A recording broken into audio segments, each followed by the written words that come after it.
Good afternoon class इससे पहले की जो 2 वीडियो आपने देखी हैं उसमें आपने संधि के 2 भाग पढ़े हैं, स्वर संधि और व्यंजन संधि।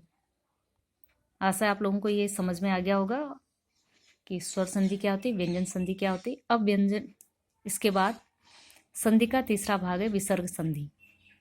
विसर्ग संधि के बारे में आज हम इस वीडियो के माध्यम से समझेंगे। विसर्ग के बाद स्वर या व्यंजन आने पर विसर्ग में जो परिवर्तन होता है उसे विसर्ग संधि कहते हैं। ठीक है, यानी कि विसर्ग के बाद जब भी कभी कोई स्वर या व्यंजन आएगा तो उसको क्या कहेंगे हम, विसर्ग संधि। ठीक है, जो भी जुड़ेगा। जैसे उदाहरण के लिए देखेंगे, निह धन चय, तो क्या हो गया, निश्चय। विसर्ग के बाद क्या है, स आ गया, विसर्ग किसमें बदल गया, श में। ये कैसे हुआ, ये जो नियम है इनके माध्यम से हम समझ लेंगे। विसर्ग संधि के महत्वपूर्ण नियम। पहला नियम है, यदि विसर्ग से पहले अ हो और विसर्ग का मेल अ या किसी भी वर्ग के तीसरे, चौथे, पांचवें वर्ण अथवा य, र, ल, व, ह से हो तो विसर्ग ओ में बदल जाता है। यदि विसर्ग से पहले अ हो और विसर्ग का मेल अ या किसी भी अन्य किससे हो, स्वर से हो, तथा क्या हो, किसी वर्ग के तीसरे, चौथे और पांचवें वर्ण के साथ हो, इसके अलावा क्या हो, य, र, ल, व और ह के साथ मेल हो, तो उसने किस में बदल जाना है, विसर्ग ने ओ में। विसर्ग ने किस में बदलना है, ओ में। जैसे मनहा धन ज, मनहा धन ज, विसर्ग के बाद क्या है, ज। ज क्या है, तीसरा वर्ण है, तो न में किसकी मात्रा लग गई, ओ की। ये क्या हो गया, मनोज। ऐसी यस धन दा, सौ के बाद विसर्ग आया है और उसके बाद द आया, द क्या है, तीसरा वर्ण है, तो क्या हो जाएगा, यशोदा।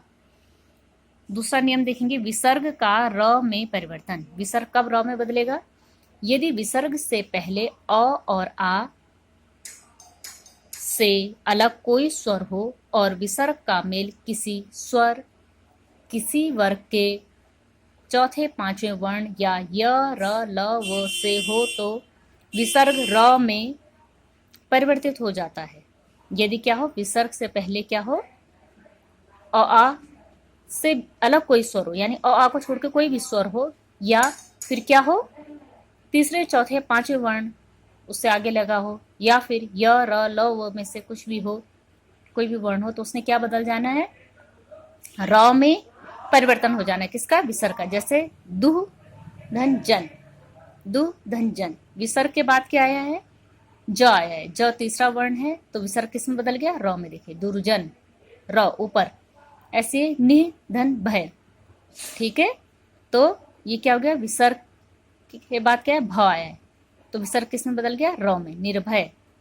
तीसरा है विसर्ग का श में परिवर्तन। विसर्ग स में कब बदलेगा, विसर्ग से पहले यदि कोई स्वर हो और विसर्ग का मेल किसी च, छ या स से हो, किसी भी से भी च, छ या स से हो तो विसर्ग श में परिवर्तित हो जाता है, तालव्य विषम में। कैसे, नि धन छल, ठीक है, विसर्ग के बाद क्या है, छ आया है, तो विसर्ग में किस में बदलना है, आधा श में, तालव्य विषम।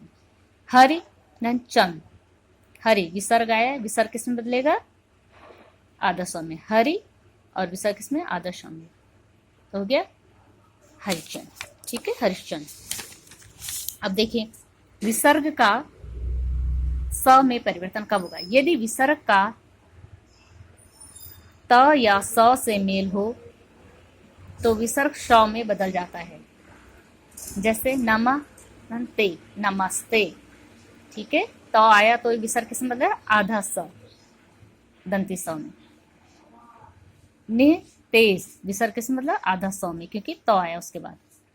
एक और नियम देखेंगे, विसर्ग का श में परिवर्तन।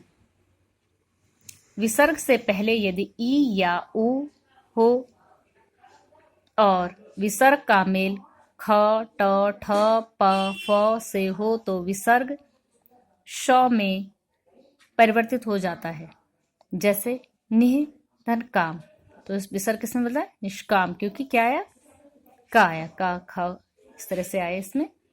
च, विसर्ग का लुप्त होना या पूर्ण स्वर का दीर्घ होना। विसर्ग कब गायब होगा, यदि विसर्ग के बाद र हो तो विसर्ग लुप्त हो जाता है और विसर्ग से पहले का स्वर दीर्घ हो जाता है, यानी लघु स्वर होगा तो दीर्घ होगा। जैसे निह धन रोग, तो क्या होगा, ये छोटा था ये बड़ी बन गया, दीर्घ स्वर हुआ निरोग और विसर्ग खत्म हो गया है। ऐसे निह धन रस, छोटी नी बड़ी नी में बदल गई, ह्रास स्वर दीर्घ स्वर में बदल गया निरस। ठीक है, अब देखिए इसका एक और नियम, विसर्ग में परिवर्तन न होना। कब विसर्ग में कोई परिवर्तन नहीं होता, जब क्या होता है, यदि विसर्ग से पहले अ हो और विसर्ग का मेल क या प से हो तो विसर्ग में परिवर्तन नहीं होता है। जैसे प्रातः काल, विसर्ग से पहले क्या है, अ है, प्रातः अ का उच्चारण हो रहा है और बाद में क्या है, क, तो ये ऐसे ही रहेगा, इसमें परिवर्तन नहीं होगा। दूसरा देखिए अंतःकरण, अंतःकरण, ठीक है, इससे पहले अ है, अंतः अ का उच्चारण हो रहा है, बाद में क है, तो ये सेम रहेगा अंतःकरण। आप लोग इसको अच्छे से देख लीजिएगा। इसके बाद जो अभ्यास प्रश्न आप लोगों को दिए जाएंगे, उसके बाद वो अभ्यास प्रश्न आपको करने हैं।